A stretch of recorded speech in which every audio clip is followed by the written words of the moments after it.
And through all, oh, there we go. Through all of those different options, we can really put together packages designed to meet the needs of each of these properties. And the reason we need to get involved is because these properties are often at what I call the bottom of the pit of despair. The market is not suited, the municipalities don't have the capacity to get them restarted, and so they languish. And it takes kind of that creativity and that flexibility that we have been blessed with by the legislative design to be able to go in and get these projects moving. We have four main programs. The first of which is the land bank itself, and I talked a little bit about that, and I'll move forward. We are also building a brownfields program, which will help to fill gaps where existing brownfields programs across our state are either tapped out or there is no one actually doing this work in those communities. Maine has a really strong tradition in brownfields, but we still have a large swaths of our state that aren't really covered by any active programs. We have a municipal technical assistance program, and we have what's called special projects, which is basically we go to a place and they need someone to step in as if they were a private sector participant, either in the capital stack or to actually do development, and or they need other resources. And I'll talk a little bit about that in a second.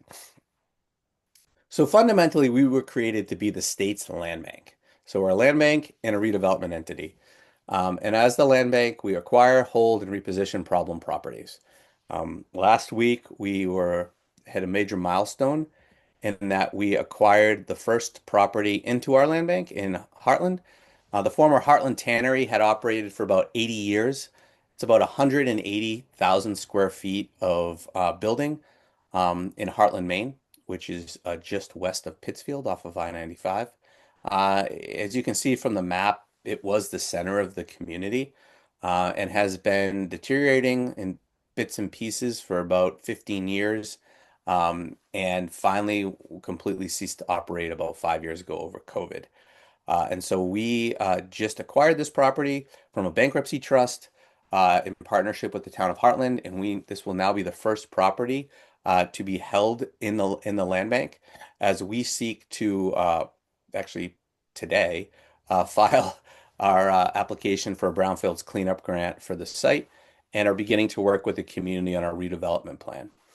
Um, and I think this is one of the interesting things about us is that we are going to be able to play the role of providing funding for brownfields properties. We're also able to take title to the property as an eligible entity to get brownfields grants or to stabilize and clean title. Uh, Heartland's a really interesting situation, and I'm happy to take questions and talk about it in greater detail because it needs all of the things in order to come out the other side. There isn't, for a lot of these larger sites, there's not going to probably be a single user, an Amazon warehouse, the elusive data storage facility that are going to come in. And so we're going to have to do a little housing in one corner, strengthening the downtown commercial corridor with some retail, hopefully, and some additional upstairs residential, industrial parks, recreational uses, a whole bunch of different stuff, community uses and institutional uses to figure out over time. We want to be known for being patient and persistent. We are going to hold this site as long as it takes to have someone better come along to do what's next for the property. I talked a little bit about our brownfields program. You know, there are many brownfields programs in the state of Maine. We are going to be another one.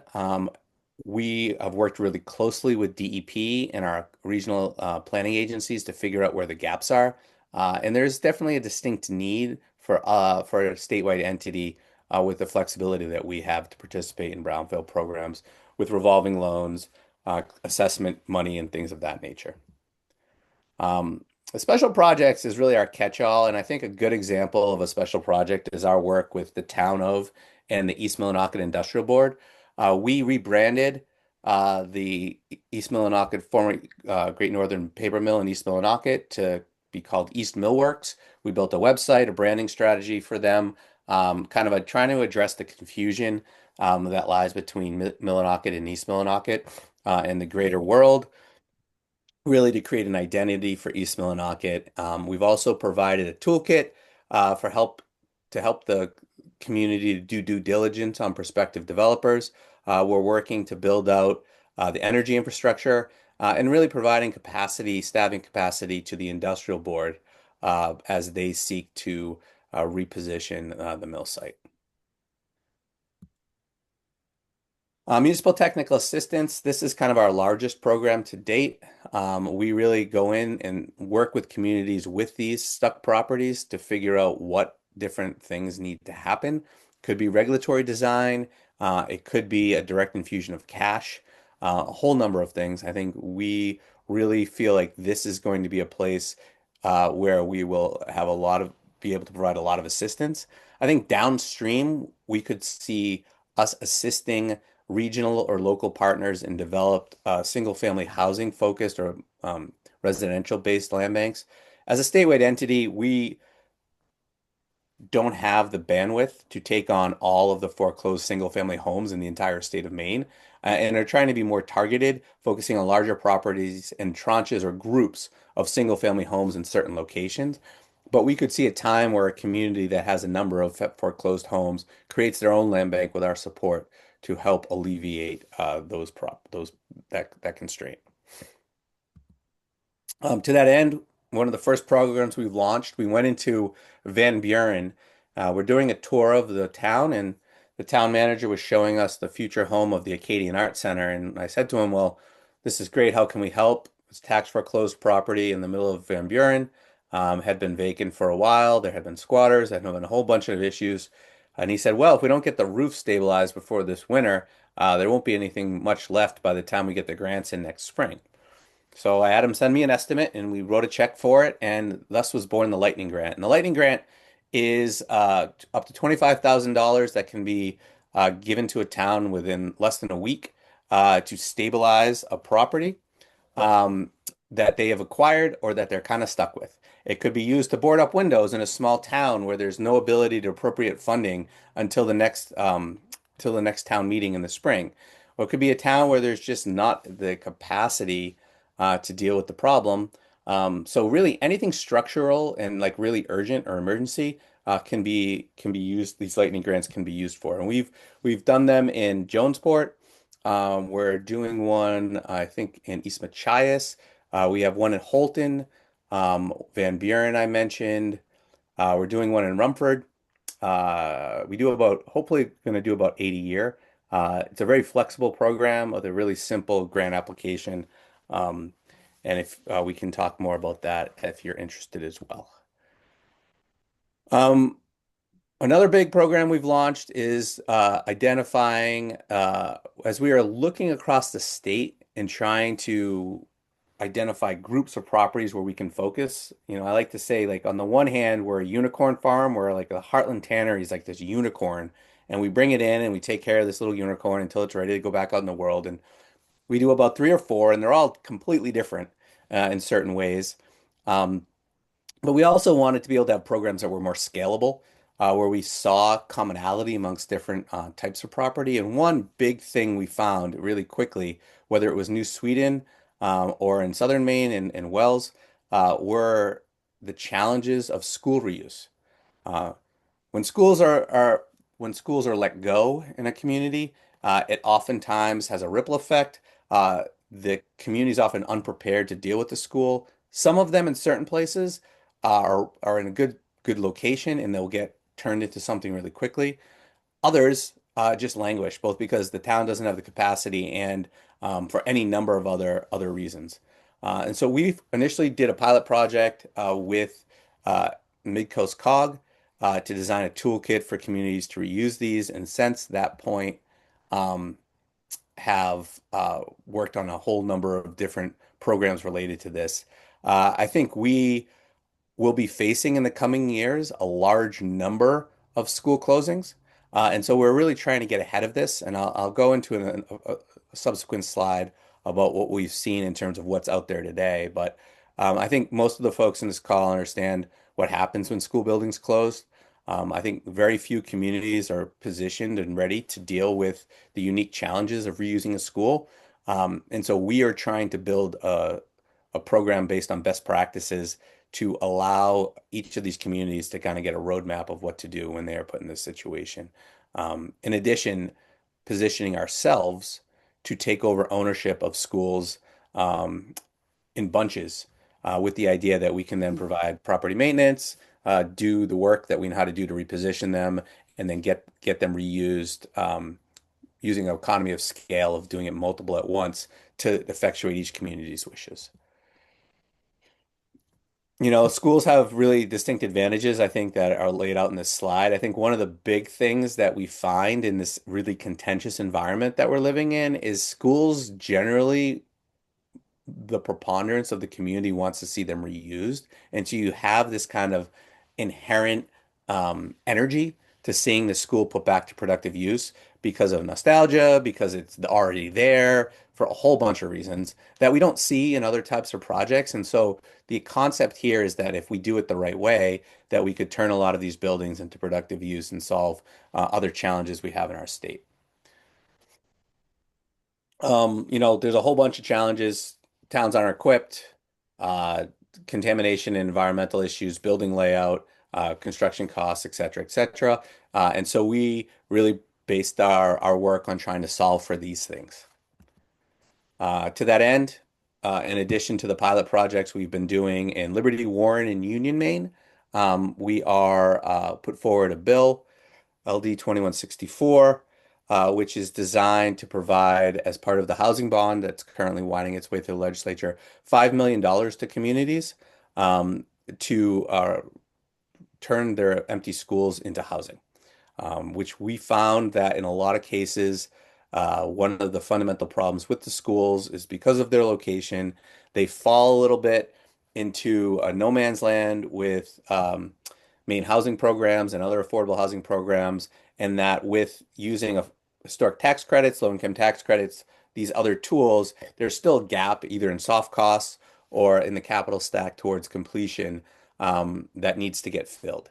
And if we were to do so, we could unlock the potential reuse of a number of these schools for many different residential purposes, whether it's senior housing, low-income housing, attainable housing, missing middle, whatever the case, assisted living, whatever the case may be, across the spectrum of housing need. The way this would work is we will work with DOE and our partners to identify all of the schools, or we will hear about them in an ad hoc basis as it comes from the community. We will work with the communities to sign a memorandum of understanding about undertaking the work. And it doesn't necessarily have to be with us. It could be with a COG. It could be the town doing it themselves, but it will be an agreement to follow a number of best practices and doing community outreach, about doing regulatory design, all of these types of things. Kind of a checklist or a step-by-step process for how to think about reusing your school. One of the things we heard times and time again is just these capacity-strained communities are like, what do we do with this? We don't know what to do. What's the first step? What money's out there? What programs are available? And so hopefully this toolkit will give people exactly what they need to do to either have us do it, to work with us, or to work with another entity to do that. Um, do that work, have money available to offset soft costs, or just as importantly, to get the project towards the finish line and have a pool of money ready to put that project across the finish line. We saw that a project in one of our towns just came up a couple $100,000 short at the end of the process, and there was no way to fill that gap. And so this money could also be used for that. Could do feasibility up front, but could also just provide direct support to finish up a project if construction costs escalate, to guarantee a loan, or whatever the case may be. Tax foreclosure, I'm going to move through this pretty quickly. I think we're going to provide you the slides, and I think importantly, this is something that is going to be really tricky. I think traditionally Maine had one flavor of dealing with this, in which case, once the property was taken, it could be sold and all of the proceeds could be kept by the community, which was really effective. It was clear and allowed for that money to be repurposed for other uses. Uh, the Supreme Court found that to be a taking. That's really not for debate. What is up for debate is how we then approach dealing with our tax foreclosed properties. Maine, I think, overcorrected with the statutes that are in place now, and a lot of communities are really struggling with just the um, what it would take to actually get these properties back in circulation in a fair way that respects municipal resources. We've talked to probably 16 or 17 communities about this. Only two really have feel comfortable with working through it, and that's not good odds. So most of our communities are really struggling. Even the biggest communities, Bangor and Portland, really struggle to navigate this process. Um, Again, I'll skip this because I just said all this. So we have some ideas we're workshopping. Right now, we're working on a white paper identifying the problems and potential solutions. We're interviewing a bunch of communities, and we hope for the next legislative session that we will have some solutions to put forward. Definitely open to talk to anyone offline about any questions folks have or any ideas. We again are trying to be a useful engine in helping folks navigate this. All right, Ptolemy, this is probably one of our most exciting initiatives. I'll turn it over to Jen to talk about this. So we had kind of the issue of trying to figure out where are the properties that we're going to be targeting. So being able to find them without everyone just coming to our door. So we have to have this pipeline going that we're continually filling, and we can't just wait for the phone to ring or an email to pop in about, hey, we need help with this property. So we have been doing that for the last year or so, getting emails in and that kind of thing. So we worked with Ptolemy after we went out with RFP to find the right kind of platform to bring into the state for us to use predominantly to find the properties that we're doing. But now that the platform is here, it has a lot of potential as we work through just getting it launched and working out all the bugs and everything like that. Ptolemy actually came out of the Harvard Kennedy Business School for Government, and it was really a civic technology tool that they wanted to provide for governments and land banks to be able to find the data and use real-time data to make decisions on that. Go ahead and hit the next slide. So for us, we needed to be able to have a tool to find what we're looking for, be able to assess the properties and manage them all within one tool here. So within that, go ahead and go to the next slide. So within this platform, there are a lot of different ways that you can add different layers. We have probably 30 different layers. So this is a little different than Select Maine Sites, which most of you probably know about. Select Maine Sites is really for those shovel-ready projects that you can just go in, find it, and developers can go in and find projects and work from there. We're looking for ones that aren't quite shovel-ready and are the ones that are kind of stuck somewhere, and maybe even the municipalities don't know about them yet. So we have tons of different overlays. One of the ones that we're looking at is we have a brownfields one, so we can put in the brownfields layer with a opportunity zones and kind of have conversations with people. This is just one here that gives an example. This is flood zones and wetlands. You can hit next. And then this is what it shows in the layers of where all the the wet zones and wetlands are for that one. Just to give you an example of a housing idea of how we can kind of use this for housing. Next slide. So this one we put in a residential single family home. The attributes are for public, and then the overlays we did for medium density, and we were looking just in Bangor for this example. Go ahead and hit next. So then it comes up with two properties. One we kind of identified on 42nd Street, which was one that we were going to kind of dig into a little bit more. Go ahead and hit next. So this one here gives us an opportunity, if we can find something like this, that we could go to the town of Bangor and say, okay, this one looks like it was foreclosed on maybe by a HUD loan. It's in a residential area that has a lot of infrastructure around it. You know, how can we get the title cleaned up, get it back into use for housing if it's just sitting outside, you know, with other outside state people, you know, holding title with it and things of that nature. So this kind of gives us an opportunity to have conversations with people, and that's a lot of really what this helps us with.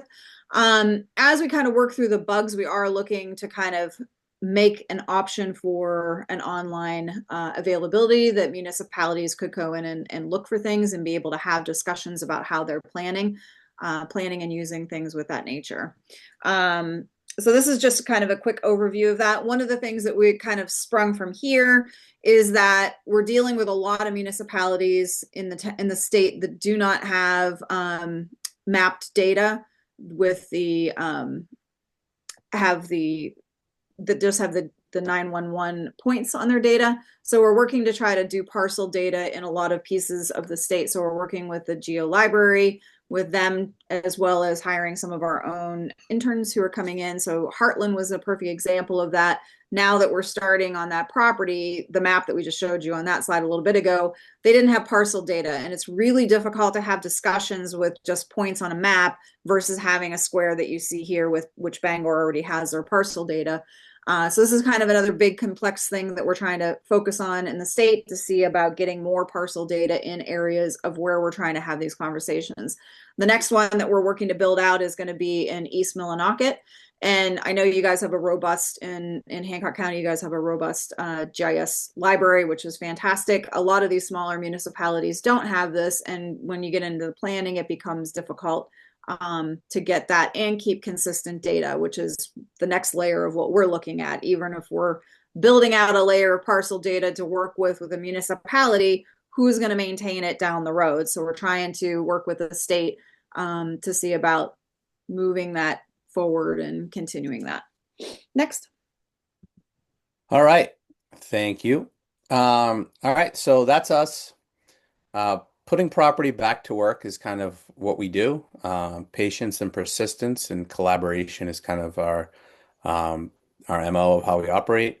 We are here to be open-minded, to grind, and to kind of be creative in solving these problems of these sticky properties, with the idea that there's there's an answer out there, and we might not get to it for every property, but if we can get a significant number more in circulation than we have now, then there's a lot of opportunities for our communities that for generations to come. So with that, that is it. So I will stop sharing and we can take questions. Yeah, talking, Jen. Thanks so much. Really interesting stuff and lots of opportunity, it sounds like. I assume there are some questions from folks. So, yep, Jim's got one, and you're all welcome to raise your hand, drop one in the chat, however you'd like to do it. Jim, go ahead first. Yeah, I just added in chat. I mean, we've got parcel maps more or less for Hancock County. A lot of them are now 15 to 20 years out of date because we haven't maintained them very well. The Deer Isle, with HCPC's help, did just update our parcel maps, which is really helpful. But when you get to something like building data, the parcels are not as helpful as I'd like. And there are these building footprint files rolling around, but they're really poor. I mean, there's no attribute data. Typically, they're sometimes a big rock is a footprint and a big building isn't there at all. I think that would be terrific if we had the building, and it wouldn't have to have much information. It would just have to be spatially correct so that we could overlay it with the parcel data. Then we'd know the building value in many cases. Sometimes there are multiple buildings on a parcel and that's harder, but that would be terrific if somebody would just take it on to build a good footprint layer and share that. And we've been asked recently to do a better job of logging all of our building permit information, and that too would be really great. I mean, on something not housing related, but I'd like to know where all this riprap is going in Deer Isle. We give permits and they give us a design, but we never digitize it. And the same would be for building additions or auxiliary dwelling units. It never gets digitized in a way that we could then do the analysis we need to do to see where we could put more housing and what housing is in what condition. It's just not quite connected. Thank you. Yeah, no, that's a huge issue, and we are not going to solve that ourselves. But we are so we want to be a part of that solution. So there's a lot of the COGs and the regional planning entities. The legislature has directed them to get better building permit information. We are trying to have this Ptolemy be that repository where when anyone does anything, we can pull that in and add it in. And so it's a one place to go to where you know that all the latest is going to be able to be found there. We are also providing, we have partnerships with UMaine, with USM, with the Rue Institute, to continually get new groups of students to come in and try to solve new problems. A lot of time they're focused on, for example, how do we find all the vacant schools in the state of Maine, which we know when the schools are abandoned. We have no idea when they were reused. We don't know which ones are vacant. It's a really tricky thing to do. We've even had, some students using AI to kind of just scour newspaper articles to try and create this initial list.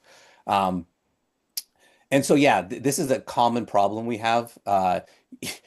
You'll get a digitized parcel and then no one will touch it for 15 years and it's fairly useless at that point. So we're hoping to create a pipeline of students to continually work on updating the stuff we just did Heartland. And then also to have the Ptolemy be constantly pulling from everyone else so that you can go to it and know that if it's been updated, it's connected to Ptolemy. But what you're talking about, Jim, is such a massive issue everywhere in the state of Maine. And it's gonna, I think it's just gonna take some diligence to keep working through it. I think Google auto generates the building footprint data from satellites,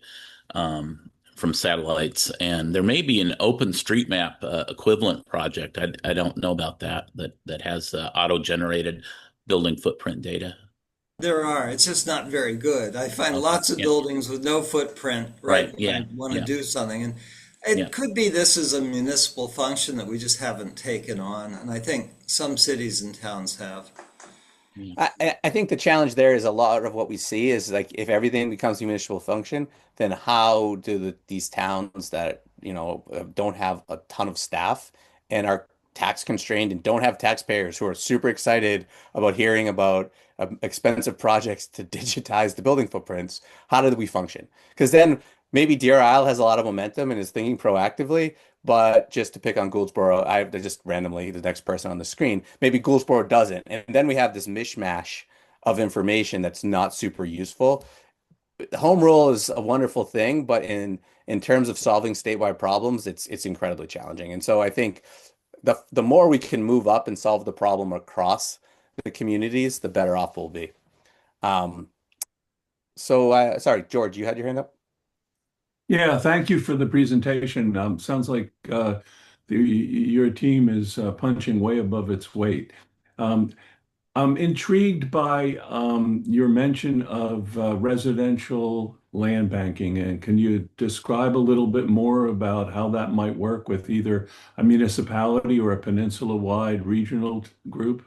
Yeah, so land banking was created kind of the land bank movement started around the Great Recession, kind of when we saw massive, massive amounts of vacancy and abandonment across the Midwest and the Rust Belt in the Southeast and a lot of places. Not as much in New England, but to a certain degree there too. I think Maine has at current count 400 USDA mortgage foreclosures that are sitting vacant across our state currently. So when the land bank movement was created, it was created these entities to take these vacant and abandoned properties that people had just left, title was a mess, and to kind of stabilize them and provide capacity to put them back to productive use. Detroit at one point had 60,000 parcels that were abandoned. And so you go to Detroit, where we just were, and they've done a lot of work, but they still have 18,000 vacant parcels. And so land banking was really created initially to deal with single and small multifamily residential abandonment and vacancy. Um, and we are kind of what they call Land Bank 2.0, that kind of is kind of has raised looks at broader property classes, mostly because it's a function of being a not very populous, very geographically diverse state. But residential foreclosure is still a big issue in our communities, and we acknowledge that. And so there's like different ways to get at this. On the one level, in communities that have concentrations of vacancy, we might be able to work on pilot projects where we look at them as one project. It's 15 properties in a 5 square mile space in town X, and we take all of them on at once as a project. Or there's a bunch of other ways we could get at that. One, we could provide technical assistance and know-how for communities that want to set up their own land banks. But there's a capacity issue there. It's hard to run stuff, and most of our communities are already capacity constraints. So we could help collect and form regional entities to do this. Or we could provide all the back office on our end because we are the experts in title, we are the experts in property management, blah, blah, blah. whereas the decision making is done on a local level. And so we are now collaborating with the Center for Community Progress and a number of communities to try and figure out what is the right way in Maine to get at the problem of residential disinvestment in our communities to provide a way of getting these homes repurposed fairly, equitably, starting with you don't solve a housing crisis by taking people's homes, but you also don't solve it by just letting properties languish. And so we are continually working on that, and I think that's something that we are hoping to figure out over the course of the year. What's the right solution? Is it regional land banking with support? Is it local land banking with back office support from us? You know, what's the right answer? Many communities will have like a very discrete need for land banking. Like they've just accumulated all these properties, and then once they clear them, they won't have enough over, going forward to make it worthwhile. And every new municipal program has costs. And so what's the most economically efficient way to solve this problem? So that's kind of what we're wrestling with at the moment. Thank you.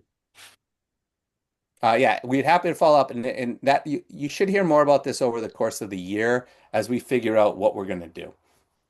When I started, 6 or 7 communities had been thinking about starting land banks, but were stalled because of Tyler Hennepin. And in reality, that was actually fortuitous because I think there would have been a lot of um, wasted energy trying to start something that maybe wasn't the right solution to the problem they were actually trying to solve. But there's no doubt. I mean, I would say just anecdotally, we are close to 2,000 empty buildings that could be housing people that are just of single family home, maybe two family home at least across the state that are currently empty today. And I'm not talking about places that are foreclosed that people are still living in, just empty properties.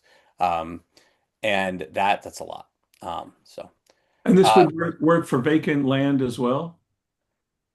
so I mean, yeah, it could. I mean, it could work for anything, you know. I Well, think we should have some follow-up conversations. We may be able to develop some beta test opportunities. yeah, we love that. So yeah, please follow up. Julia. Thank you. This is good timing. Glad to follow you, George. So we are a land trust for conservation purposes, right? So you touched on that in your presentation. And Surrey, of course, has Blue Hill Heritage Trust in their service area. We have found in the last 5 to 10 years an increase of people coming to us saying, why aren't you doing something about this? As the sort of local land holding entity besides, a town or private individuals. And there's some sentiment that we found in the Housing Task Force research that many citizens didn't feel like the towns should be a land holding entity. Our concern is we are so saturated with NGOs. We already have, right, a conservation land trust. Does this get confusing? So part of what we've been discussing with HCPC, and also I'm part of Down East Conservation Network, which includes Washington County, is the idea of a regional land bank. One of the things that came out was, so this is vacant land that I'm specifically sort of talking about, George. We typically don't even like to look at or touch something with buildings, although it happens occasionally. But one of the things that came from the Housing Task Force was trying to get land for a manufactured home park, but also to hold it so that it helps reduce the costs for the owners of the buildings on the site and that whole thing. And so it really became clear that a land conservation trust was not the appropriate entity to sort of, even though we have some of those expertise of title and real estate transactions, and we also can subsidize as a nonprofit by getting grants and private philanthropy to make it affordable for the community. It's all things that feel really important to us. I think I can't speak for everyone, but what I've come to understand is that there's a real need for a land bank, and seeing your website and hearing your presentation is really exciting, and it makes sense. You guys are focused on with an economy of scale on larger projects and sort of buildings. But I guess I sort of have 2 questions and a comment, which is support for developing these local land banks, like regional, so that it's not every town again, but it still feels closer than like an entity in Portland owning the manufactured home park for the town of Stonington would be really helpful. And I guess my question for you guys is, uh, what? So you said that you were created by the state and you sort of recoup costs through grants and project costs. Do you have a capital structure that allows you to subsidize these projects to make them affordable at all, like grants or fundraising, or do they really have to sort of break even, or are you like looking for partners in that? I guess that's where we sort of like, as a land trust, we're like, we can still engage in this. We're a land expert for our community, and a lot of people come to us with land opportunities, but we it's not our mission to then sort of carry it forward and follow through. So I feel like we can be a supportive partner even if we're not doing the work. Yes, and I skipped this part because I was like trying to, yeah. So we have a dedicated funding stream. So we get $3 a ton on construction demolition waste that's imported or generated within the state of Maine. We import a significant amount of construction demolition waste from other New England states, and at times generate a lot ourselves. So we have that dedicated funding stream. So that's table stakes for us. We That's a good chunk of change, about $2 million a year. Um, and that is going to be our goal, was to build 10x off of that with revenue, and so that we can really scale. So that's the answer to the revenue question. Um, the answer to the land trust question is, let's talk and stay tuned. We're meeting with the Loon Echo Land Trust, which operates in Bridgeton, about a collaboration with four entities on this very issue. We have gotten a lot of mentorship from the Michigan State Land Bank, and they have worked with the Nature Conservancy and a whole bunch of other entities on this issue. Oftentimes, there'll be a large parcel of land, and the best example is in Lake Michigan, there was this really sensitive dune area that the Nature Conservancy wanted.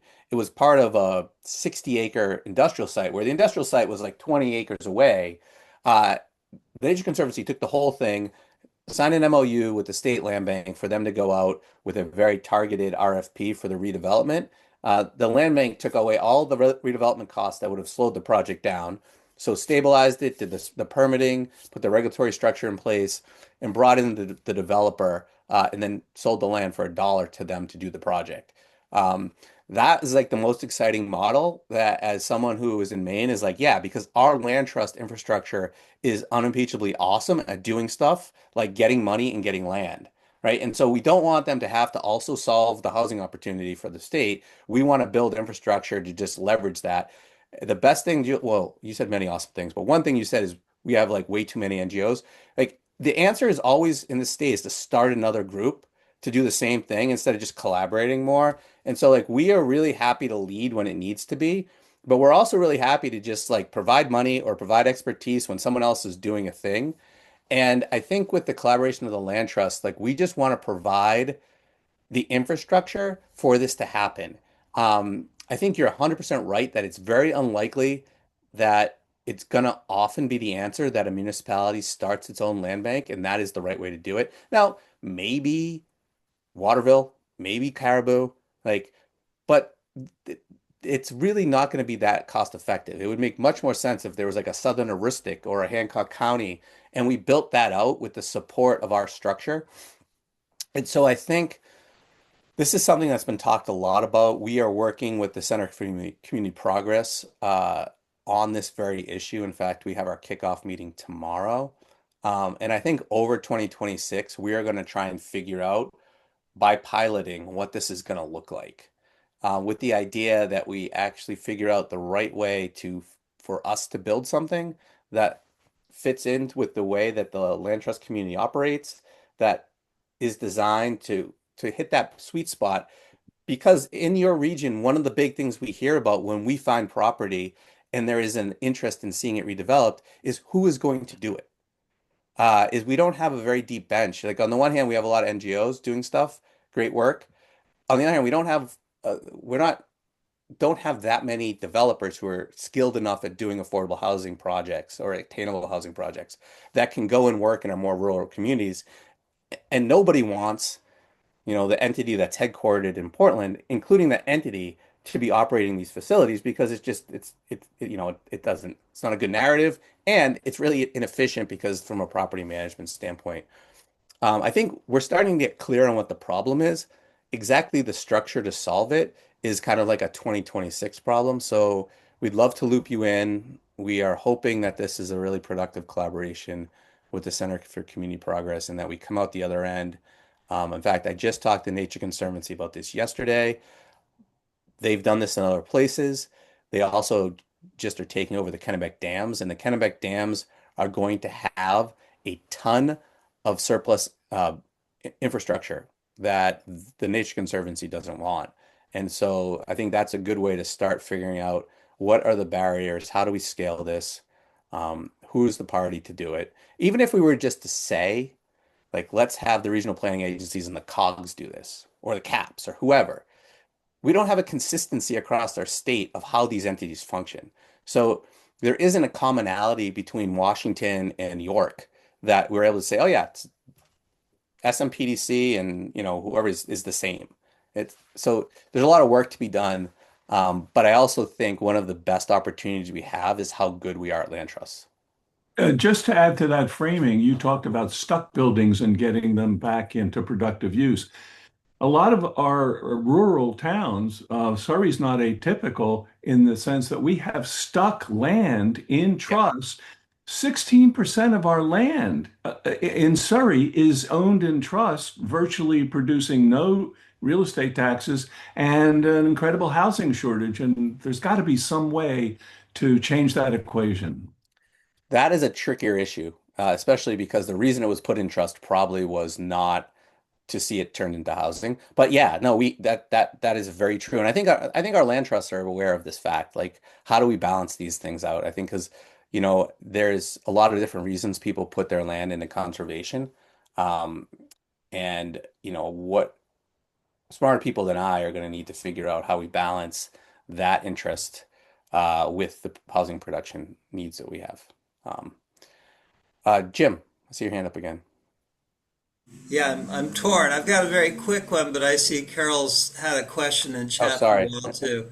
I Let me missed over. just throw a couple of archetypal small town because we don't have a tannery or a factory that's abandoned, and we have very valuable land with some old dilapidated buildings on it. So the owners have been paying the taxes, but they've let the houses go, and it's very frustrating. We had one collapse the other day, and I hired someone to just bulldoze it and leave it in the spot. I mean, it's not what I want to see, but we do occasionally have a property that's foreclosed on. But lately, those properties have been owned by someone who died in the nursing home. They're in some kind of probate. We can't seem to do anything about that. And I don't know if you have experience with those cases where the house is deteriorating very quickly, and we can't seem to save it before it falls down because it's caught up in court. Yeah, those are called air properties, and it's a really big issue. We were just on a webinar about it, especially made more complicated by Tyler Hennepin. Yeah, talk about a place where we need to build support. The other thing we see a lot, especially in commercial, especially attractive commercial buildings in your downtowns, and I'm thinking specifically of one in Holton and one in Fort Fairfield, is over COVID or whenever, somebody who had been to Maine and loved Maine and wanted to dabble in real estate development, but it was too expensive to do in California or Philadelphia or New York, bought this property. And it turns out that it's hard to do projects in Maine too. And they pay their taxes because it's all a rounding error, and they bought the property for nothing, so they don't really care. They're not malevolent, but it's stuck. And the problem with those properties is property rights and all that stuff aside, they don't just impact that specific property. They have a parasitic impact on the whole community. They take resources from public safety and all these other things. And so one of the things that higher level thinking for us is how to get really good at talking to those people and meeting them halfway. Sometimes they're over their skis and like they put their retirement into this site and like they have this vision of how much they're going to make. and they get counseling them to get them off of that sense because they're really not going to get there, and they're definitely not going to get there if the building just sits empty through two more Maine winters. Um, but I think that that's something that we hear a lot about and is really tricky to solve. And I think the only answer to get there is going to be on a case by case basis of being really good at talking to those people. Um, I don't think we're ever going to get like legislation passed. I think in Auburn, we're working on one that's particularly egregious, where in that case, I think the town might condemn the building. But that's not obviously what we want to do on a large scale. So I think it's going to have to take building up a toolkit of practices with which to give folks to actually have productive conversations with these people. But it's no doubt a massive issue. I mean, I think what I always have to come back to is if these things were easy, we wouldn't exist, right? And there's like so, and we also need to figure out like, okay, where's the like with figuring out the school problem. We could also have done churches, but churches present a different problem. And so we're trying to figure out how we can get the most bang for the buck. And then as we scale up, continue to tackle more and more problems. But Jim, we hear that a lot. That's another one we hear a lot. So you said Carol had a question? I don't see Carol. Yeah, she said something about asking about housing yeah. trusts which develop housing. Carol, do you want to expand on what you said? Well, there was a movement back in the 80s when affordability became a nationwide concern. I was in Vermont at the time, and community land trusts were called Yep. community land trusts, which was confused with conservation land trusts. And so the term was changed. Many of them changed their names to housing trusts.